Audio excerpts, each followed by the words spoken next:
ಸ್ನೇಹಿತರೆ, 8 ವರ್ಷಗಳ ಮೈಲಿಗಲ್ಲುಗಳನ್ನು ದಾಟಿ 9ನೇ ವರ್ಷಕ್ಕೆ ರಾಜ್ಯ ಮಟ್ಟದ ಮಾನವ ಸಂಪನ್ಮೂಲ ಸಮ್ಮೇಳನಕ್ಕೆ ಆಗಮಿಸಿದ ತಮ್ಮೆಲ್ಲರಿಗೂ ಹೃದಯಪೂರ್ವಕ ಸ್ವಾಗತ ಮತ್ತು ಸುಸ್ವಾಗತವನ್ನು ನಾನು ಬಯಸ್ತಾ ಇದ್ದೇನೆ. ನಾನು ಅಂದ್ಕೊಂಡ ಹಾಗೆ ಇಲ್ಲಿ ಸೇರಲು ನಮ್ಮೆಲ್ಲರ ಪ್ರೀತಿ, ಕನ್ನಡ ಭಾಷೆ, ಸಾಹಿತ್ಯಕ್ಕಿರ್ತಕ್ಕಂಥ ಶಕ್ತಿ ಮಾತ್ರ ಕಾರಣ. ಅದರಿಂದಾಗಿ ಈ ಒಂದು ಕಾರ್ಯಕ್ರಮ ಇಷ್ಟೊಂದು ಅಚ್ಚುಕಟ್ಟಾಗಿ ನೆರವೇರ್ತಾ ಬಂದಿದೆ. ಕನ್ನಡನೇ ಅಲ್ದಿದ್ದರೆ ಈ ಒಂದು ಕಾರ್ಯಕ್ರಮ ಮಾಡೋದು ತುಂಬ ಕಷ್ಟದ ವಿಚಾರ, ಮತ್ತು 8 ವರ್ಷಗಳಿಂದ ಸತತವಾಗಿ ಆಯೋಜಿಸ್ಕೊಂಡು ಬರೋದು ತುಂಬ ಕಷ್ಟದ ವಿಚಾರ ಅಂತ ಹೇಳಿ ನನ್ನ ವೈಯಕ್ತಿಕ ಅಭಿಪ್ರಾಯ.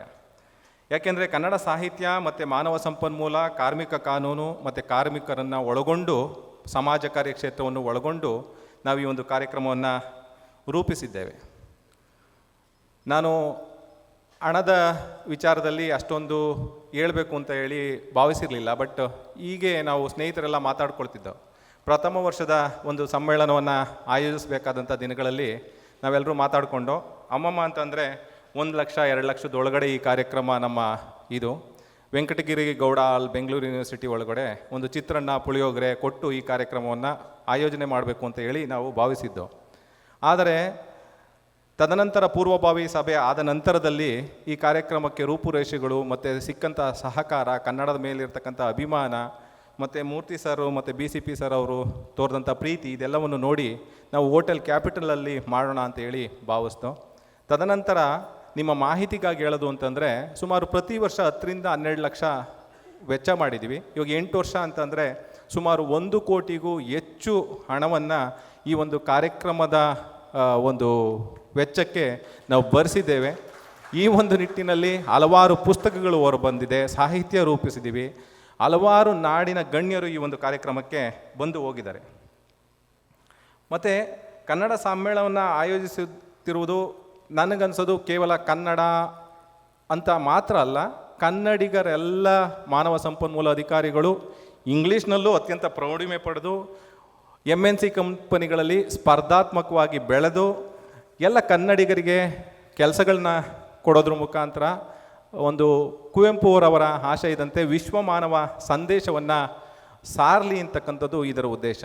ಎಲ್ಲೋ ಒಂದು ಕಡೆ ಬರೀ ಕನ್ನಡ ಅಂತ ಹೇಳಿ ಅದರ ಜೊತೆಗೆ ಕನ್ನಡಿಗರೆಲ್ಲರ ಒಂದು ಶ್ರೇಯಸ್ಸನ್ನು ಬಯಸ್ತಕ್ಕಂತಹ ಒಂದು ಆಶಯವನ್ನು ನಾವು ಈ ಒಂದು ಕಾರ್ಯಕ್ರಮದ ಮುಖಾಂತರ ನಾವು ಒಳಗೊಳ್ತಾ ಇದ್ದೀವಿ. ಇದರ ಪ್ರಮುಖ ಉದ್ದೇಶಗಳು ನಾವು ರೂಪಿಸಿದಾಗ ನಾವು ಮಾಡ್ಕೊಂಡಿದ್ದು ಅಂತಂದರೆ, ಮಾನವ ಸಂಪನ್ಮೂಲ ವೃತ್ತಿನಿರತರ ಮೂಲಕ ಕನ್ನಡ ಬಳಕೆ ಮತ್ತು ಕಲಿಕೆಯನ್ನು ಪ್ರೋತ್ಸಾಹಿಸಬೇಕು ಅಂತ ಅಂದ್ಕೊಂಡಿದ್ದೋ, ಮಾನವ ಸಂಪನ್ಮೂಲ ಕ್ಷೇತ್ರಕ್ಕೆ ಸಂಬಂಧಪಟ್ಟ ಸಾಹಿತ್ಯವನ್ನು ಸೃಷ್ಟಿಸಬೇಕು ಅಂತ ಈ ಒಂದು ಕಾರ್ಯಕ್ರಮ ಆಯೋಜನೆ ಆಯಿತು. ಮತ್ತು ಯುವ ಮಾನವ ಸಂಪನ್ಮೂಲ ವೃತ್ತಿನಿರತರು ಮತ್ತು ಹಿರಿಯ ಮಾನವ ಸಂಪನ್ಮೂಲ ವೃತ್ತಿನಿರತರಿಗೆ ನಾವು ಗೌರವ ಸೂಚಿಸಿ ಅವ್ರನ್ನ ಸನ್ಮಾನಿಸಬೇಕು, ಆ ಕ್ಷೇತ್ರದಲ್ಲಿ ಮಾಡಿರ್ತಕ್ಕಂತಹ ಸಾಧಕರಿಗೆ ಅಂತ ಹೇಳಿ ಬಯಸಿದ್ದು. ಹಾಗೆ ಮಾನವ ಸಂಪನ್ಮೂಲ ನಿರ್ವಹಣೆ ಮತ್ತು ಮರುರೂಪಿಸುವಿಕೆಯ ಬಗ್ಗೆ ಒಂದು ನಾಲೆಡ್ಜನ್ನು ನಾವು ಸ್ಪ್ರೆಡ್ ಮಾಡಬೇಕು ಅಂತ ಹೇಳಿ ಬಯಸಿದ್ದು. ಹಾಗಾಗಿ ಈ ಒಂದು ಎಲ್ಲ ಆಶಯಗಳನ್ನು ಒತ್ತು ಈ ಕಾರ್ಯಕ್ರಮ ಸತತವಾಗಿ 8 ವರ್ಷಗಳಿಂದ ನಾವು ಏನು ಉದ್ದೇಶಗಳು ಅಂದ್ಕೊಂಡಿದ್ದೋ ಆ ಉದ್ದೇಶಗಳ ಆಶಯದ ಮೇರೆಗೆ ಈ ಕಾರ್ಯಕ್ರಮವನ್ನು ರೂಪಿಸ್ಕೊಳ್ತಾ ಬರ್ತಾ ಇದ್ದೀವಿ. ಮತ್ತು ಈ ಸಮ್ಮೇಳನದ ನಡೆದು ಬಂದ ದಾರಿ ನೋಡಬೇಕು ಅಂತಂದರೆ, ಈ ಒಂದು ಸಮ್ಮೇಳನದಲ್ಲಿ ನಾಡಿನ ಅತ್ಯಂತ ದಿಗ್ಗಜರಾದಂತಹ ಶ್ರೀ ಗುರುರಾಜ್ ಕರ್ಜಗಿರವರು, ಶ್ರೀ ಮಂಜುನಾಥ್ CN ರವರು, ಜ್ಞಾನಪೀಠ ಪ್ರಶಸ್ತಿ ಪುರಸ್ಕೃತರಾದಂತಹ ಚಂದ್ರಶೇಖರ್ ಕಂಬಾರ್ರವರು, ಮುಖ್ಯಮಂತ್ರಿ ಚಂದ್ರರವರು, ಮತ್ತು ನ್ಯಾಯಮೂರ್ತಿ ಸಂತೋಷ್ ಹೆಗ್ಡೆರವರು, ಶ್ರೀನಿವಾಸ್ ಸರ್ಕಾರ್ ಅವರು, ಪ್ರೊಫೆಸರ್ HS ವೆಂಕಟೇಶ್ ಮೂರ್ತಿರವರು, TS ನಾಗಾಭರಣರವರು, ಹಿರೇಮಗಳೂರು ಕಣ್ಣನ್ರವರು, ಡಾಕ್ಟರ್ ಸೋಮೇಶ್ವರರವರು, ಹೀಗೆ ನಾಡಿನ ಹಲವಾರು ಗಣ್ಯರು ಈ ಒಂದು ವೇದಿಕೆಗೆ ಬಂದು ಅವರ ಆಶಯವನ್ನು ವ್ಯಕ್ತಪಡಿಸಿ ಹೋಗಿದ್ದಾರೆ. ಸುಮಾರು 10ಕ್ಕೂ ಹೆಚ್ಚು ಕನ್ನಡ ಇಂಗ್ಲೀಷ್ ಪುಸ್ತಕಗಳನ್ನ ಮಾನವ ಸಂಪನ್ಮೂಲ ಅಧಿಕಾರಿಗಳು ಬರೆದಿದ್ದಾರೆ. ಅದನ್ನು ನಾವು ಈ ವೇದಿಕೆ ಮುಖಾಂತರ ಪ್ರಕಟ ಮಾಡಿದ್ದೀವಿ, ಹಾಗೆಯೇ ಇಲ್ಲಿ ಬಿಡುಗಡೆಗೊಳಿಸಿದ್ದೀವಿ. ಇಂದು ಸಹ 2 ಮಾನವ ಸಂಪನ್ಮೂಲ ಅಧಿಕಾರಿಗಳು ಬರೆದಿರ್ತಕ್ಕಂತಹ ಕೃತಿಗಳು ಮಧ್ಯಾಹ್ನ ಪುಸ್ತಕ ಬಿಡುಗಡೆ ಆಗಲಿವೆ.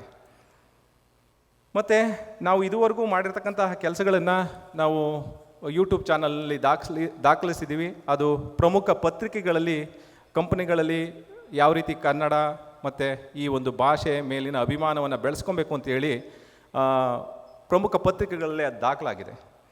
ಮತ್ತು ಈ ಒಂದು 8 ವರ್ಷದ ಅಲ್ಲಿ ಆದಂತಹ ಪ್ರಮುಖ ಮೈಲಿಗಲ್ಲುಗಳು ಅಂತಂದರೆ, ಒಂದು ನಾವೇನಾದ್ರು ಈ ಕಾರ್ಯಕ್ರಮ ಮಾಡ್ತೀವಿ ಅಂತಂದರೆ ಸುಮಾರು ಒಂದು 10-15 ಲಕ್ಷ ಜನಕ್ಕೆ ಸೋಷಿಯಲ್ ಮೀಡಿಯಾದ ಮುಖಾಂತರ ಈ ಕಾರ್ಯಕ್ರಮ ಇದೆ ಅಂತೇಳಿ ನಾಡಿನ ಪ್ರಮುಖ ಪತ್ರಿಕೆಗಳಲ್ಲಿ, ಪ್ರಜಾವಾಣಿನಲ್ಲಿ, ಬೇರೆ ಬೇರೆ ಮಾಧ್ಯಮಗಳಲ್ಲಿ ಇದು ಸುದ್ದಿ ಆಗುತ್ತೆ.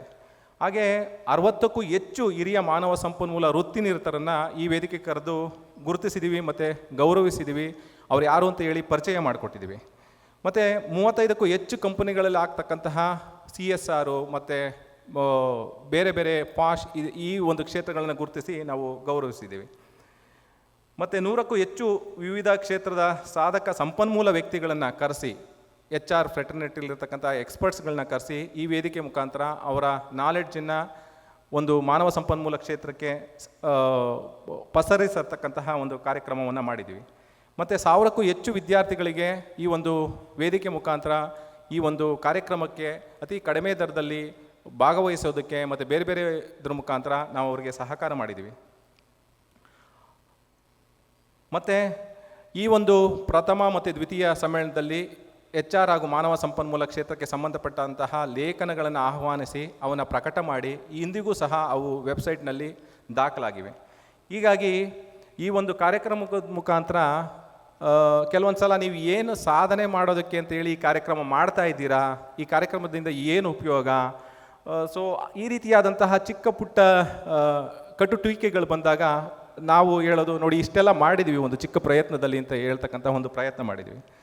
ಮತ್ತು ಈ ಸಮ್ಮೇಳನ ರೂಪಿಸೋದಕ್ಕೆ ತುಂಬ ಸಹಕಾರಿಯಾಗಿದ್ದು ಅಂತಂದರೆ, ನಾನು ಹಾಗೆ ಯೋಚನೆ ಮಾಡ್ತಿದ್ದೆ ಏನಂತಂದರೆ, ಏನೇ ಒಂದು ಕಾರ್ಯ ಮಾಡಬೇಕು ಅಂತಂದಾಗ ಆಲೋಚನೆ ಬರಬಹುದು, ಆದರೆ ಒಂದು 2-3 ಜನ ಒಳ್ಳೆಯ ಸ್ನೇಹಿತರಿದ್ದರೆ ಮಾತ್ರ ಈ ರೀತಿ ಕಾರ್ಯಕ್ರಮಗಳು ಆಗೋದು, ಇಲ್ಲಾಂದ್ರೆ ಆಗೋದಕ್ಕೆ ಸಾಧ್ಯ ಇಲ್ಲ. ಯಾಕೆಂದರೆ 8 ವರ್ಷ ಮಾಡೋದಾದಮೇಲೆ ಈ ವರ್ಷದ ಕಾರ್ಯಕ್ರಮ ರೂಪಿಸ್ಬೇಕಾದಾಗ ನಮ್ಮ ಸ್ನೇಹಿತರು 4 ಜನ, ಶ್ರೀಯುತ ಶೇಖರ್ ಅವರು, ಪ್ರಕಾಶ್ ಅವರು, ರಾಮಯ್ಯರವ್ರನ್ನ ಕೇಳ್ದೋ, ಈ ವರ್ಷ ಯಾಕೋ ಸ್ವಲ್ಪ ನಾವು ಈ ಕಾರ್ಯಕ್ರಮನ ತಗ್ಗಿಸ್ಬಿಡೋಣ, ಯಾಕೆಂದರೆ 8 ವರ್ಷ ಮಾಡಿದ್ದೀವಿ, ಅದರಲ್ಲಿ ಇನ್ನೂ 4-5 ಜನ ಸ್ನೇಹಿತರುಗಳಿದ್ದರು, ಚಿಕ್ಕ ಪುಟ್ಟ ಅಭಿಪ್ರಾಯ, ಭೇದ, ಇನ್ನೊಂದು ಮನಸ್ತಾಪಗಳಿಂದ ಸ್ವಲ್ಪ ಇದಾಗಿದ್ದಾರೆ. ಅದರಲ್ಲಿ ಇನ್ನೊಬ್ಬ ಆತ್ಮೀಯ ಸ್ನೇಹಿತ ಇದ್ದ, ಅವನು ಪಂಚಾಕ್ಷರಯ್ಯ ಅಂತ, ಅವನು ತೀರೋದ ಲಾಸ್ಟ್ ಕನ್ನಡ 1-2 ವರ್ಷದ ಹಿಂದೆ. ಹಾಗಾಗಿ ಹೆಚ್ಚಿಗೆ ಪ್ರಯತ್ನ ಪಡೋದು ಬೇಡ, ಯಾಕೆಂದರೆ ಪ್ರತಿ ಸಲ ನಾವು ಈ ಒಂದು ಕಾನ್ಫರೆನ್ಸ್ಗೆ ಸಂಪನ್ಮೂಲ ಹೊಂದಿಸೋದಕ್ಕೆ ಕೇಳೋದು ಅಂತಂದರೆ ಸ್ವಲ್ಪ ಕಷ್ಟ ಆಗುತ್ತೆ ಅಂತೇಳಿ ಅಭಿಪ್ರಾಯ ಬಂದಂಥ ಸಂದರ್ಭದಲ್ಲಿ ಅದರಲ್ಲಿ ಈ 4 ಜನದಲ್ಲಿ 2 ಬೇಡ ತಗ್ಗಿಸ್ಬಿಡೋಣ ಅಂತಂದು, ಇನ್ನು ಒಬ್ಬರೋ ಇಬ್ಬರು ಇಲ್ಲ ಆಗಿದ್ದಾಗಲಿ ಮಾಡೋಣ, ಅಕಸ್ಮಾತ್ ಹೋದ್ರೂ ಪರವಾಗಿಲ್ಲ ನಾವು ಇದಂತ ಹೇಳಿ ಪ್ರಯತ್ನಪಟ್ಟು. ನಾನು ಯಾಕೆ ಈ ಮಾತನ್ನು ಹೇಳ್ತಾ ಇದ್ದೀನಿ ಅಂತಂದರೆ, ಆಲೋಚನೆ ಬರಬಹುದು, ನಮಗೆ ಬೇಕಾದಂತಹ ಈ ಗೆಳೆಯರು ಏನು ಈ 3-4 ಜನ ಅವತ್ತು ತೀರ್ಮಾನ ತೆಗೆದುಕೊಂಡಿರಲಿಲ್ಲ ಅಂತಂದಿದ್ರೆ ನಾವು ಈ ಕಾರ್ಯಕ್ರಮವನ್ನು ಇವತ್ತು 8 ವರ್ಷಗಳ ಕಾಲ ನಡೆಸ್ಕೊಂಬರೋದಕ್ಕೆ ಸಾಧ್ಯನೇ ಆಗ್ತಿರಲಿಲ್ಲ. ಅದರಲ್ಲಿ ಪ್ರಮುಖವಾಗಿ ಶೇಖರು, ಪ್ರಕಾಶು ಮತ್ತು ನಮ್ಮ ಜಯರಾಮ್ರವರ ಪಾತ್ರ ಅತ್ಯಂತ ಮಹತ್ವವಾದದ್ದು ಅಂತೇಳಿ ನಾನು ಭಾವಿಸ್ತೇನೆ. ಮತ್ತು ಈ ತಂಡದಲ್ಲಿ ಸಕ್ರಿಯವಾಗಿ ನಮಗೆ ಅತ್ಯಂತ ಪ್ರಾಮಾಣಿಕವಾಗಿ ನಮ್ಮ ಜೊತೆ ನಿಂತಿರ್ತಕ್ಕಂಥವರು ಅಂತಂದರೆ ಶ್ರೀಯುತ ಗೋಪಿನಾಥ್ರವರು, ಹಾಗೆ GP ನಾಯಕ್ರವರು, ಮತ್ತು ರವಿ ಸತ್ಯಕುಮಾರ್ ಅವರು, ಮೊಯಿನುದ್ದೀನ್ರವರು, ಮತ್ತು ಡಾಕ್ಟರ್ CR ಗೋಪಾಲ್ ಅಂತೇಳಿ ನಮ್ಮ ಮೆಂಟರು, ಮತ್ತು ವಸಂತ್ ಕಮಿಲಾರವರು, ಇವರೆಲ್ಲರೂ ಜೊತೆಗೆ ಶ್ರೀಯುತ ಪುರುಷೋತ್ತಮ್ರವರು, ಇವರೆಲ್ಲರೂ ಸಹ ನಮಗೆ ಸಹಕಾರ ನೀಡಿದ್ರಿಂದ ಈ ಒಂದು ಕಾರ್ಯ ಮಾಡೋದಕ್ಕಾಯಿತು ಅಂತ ಹೇಳಿ ನಾನು ಭಾವಿಸ್ತೇನೆ. ಅದೇ ರೀತಿ NIPM ಕರ್ನಾಟಕ ಚಾಪ್ಟರ್ ಮತ್ತು KEA, ಬೂಸ್ವಾ, NHRD ಇವರೆಲ್ಲರೂ ಸಹ ನಮಗೆ ಸಹಕಾರ ನೀಡಿದ್ದಾರೆ. ಇವರೆಲ್ಲರೂ ಇರಲಿಲ್ಲ ಅಂದಿದ್ದರೆ ಈ ಕಾರ್ಯಕ್ರಮ ಮಾಡೋದಕ್ಕೆ ಆಗ್ತಿರಲಿಲ್ಲ ಅಂತೇಳಿ ನಾನಂತೂ ಭಾವಿಸ್ತೇನೆ.